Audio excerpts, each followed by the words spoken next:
Okay. Sir, ganito this is simple logic, elementary logic po ito, itong gagamitin ko sa inyo. Ano po? Hindi ko alam kung tinuturo ko ito sa inyo sa pag-iimbestiga. Now, meron kayong person of interest na dapat, kung tutusin, ay makausap nyo para magbigay linaw dito sa krimen.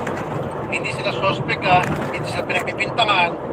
Kaya sila tinatawag na person of interest because interesado tayo doon sa mga bagay-bagay na baka meron silang maibigay na impormasyon na makatulong sa ginagawang investigasyon. You follow me so far? Yes, sir. Yes, sir.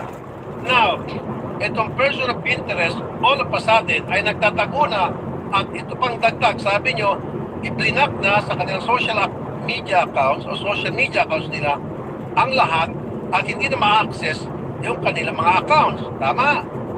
Yes po.